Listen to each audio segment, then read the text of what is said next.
Ce 18 mai 2010, CAP 48 organisait au Centre culturel Wolubilis son colloque annuel ayant cette fois pour thème l'autonomie et la participation sociale des personnes handicapées. La vocation de ce colloque est avant tout de mettre en valeur des projets qui ont été cofinancés avec les pouvoirs publics. Et ce sont des projets qui touchent à l'humain, au progrès des personnes. Et la deuxième vocation de ce colloque est de permettre aux gens de travailler ensemble, de réfléchir ensemble pour améliorer leurs pratiques et aussi pour que la finalité du travail sur le terrain soit plus performante. Et cette année, l'autonomie, c'est un thème majeur.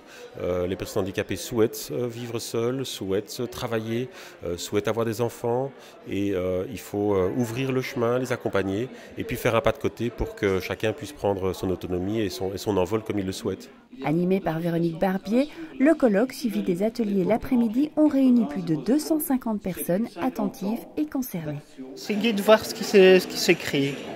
Donc, comme on n'est pas tous au courant de tout, donc c'est sympa pour essayer de savoir un peu ce qui pourrait être avantageux, intéressant, ou orienter d'autres personnes.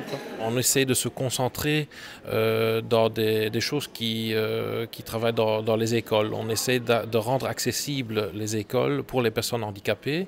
C'est un élément très important et CAP 48 d'ailleurs est un partenaire très important pour nous. Vous savez peut-être que la communauté germanophone est très petite et les moyens financiers que CAP 48 met à notre disposition sont de loin plus importants que l'importance des quelques 70 000 habitants que nous avons. Plusieurs ministres et secrétaires d'État ont prêté une oreille attentive à ces débats, ne manquant pas de souligner l'apport indispensable de CAP 48 à la cause des personnes handicapées. On va c'est le chemin vers l'autonomie. On doit aller vers cela, davantage d'autonomie, davantage de liberté, non plus une notion de prise en charge de personnes différentes, mais un accompagnement vers l'autonomie, avec des situations qui sont parfois très différentes dans les différents types de handicap. Mais je pense que c'est vraiment vers cela qu'il faut aller, et c'est la philosophie au niveau belge, mais aussi au niveau européen. Il y a 30 ans, on nous disait encore, votre enfant, placez-le, vous n'en ferez rien, et il sera capable de rien. Maintenant, ces enfants sont debout, les parents sont debout et donc ils ont droit à leur place en tant que citoyens. Les différentes étapes, c'est d'une part de pouvoir évaluer avec la personne et avec son entourage quels sont les domaines dans lesquels elle se débrouille bien et de voir quels sont ses besoins, de voir là où sont plus les difficultés pour pouvoir alors organiser le projet d'accompagnement à travers différents apprentissages sur base de ses véritables besoins.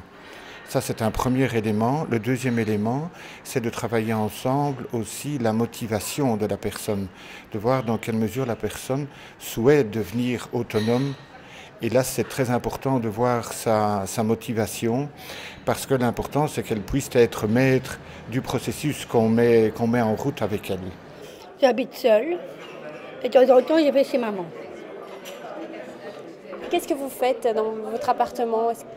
Parfois le ménage, avec aide familiale, utiliser mon ordinateur, j'ai un service d'accompagnement au Sésame qui m'accompagne pour la façon de lire et écrire. Et qu'est-ce que ça a changé depuis que vous vivez dans votre appartement ?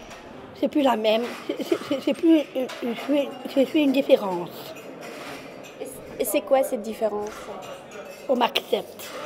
Alors concrètement, en tant que service spécialisé, nous essayons d'apporter l'aide spécifique pour favoriser son autonomie. Quand je dis aide spécifique, on travaille beaucoup avec des systèmes au niveau pédagogique, des systèmes de pictogrammes pour bien montrer les étapes, si c'est pour une gestion du temps, de pouvoir bien déterminer le temps, de savoir quand je dois partir le matin par exemple, et aussi pour des recettes de cuisine, avoir les différentes étapes pour arriver à tel plat préparé.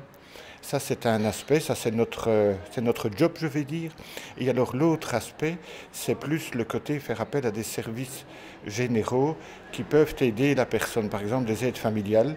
Magali bénéficie maintenant d'une aide familiale qui vient très régulièrement pour lui apporter toute l'aide nécessaire au niveau de la vie quotidienne et surtout de l'entretien de son appartement et de différentes préparations.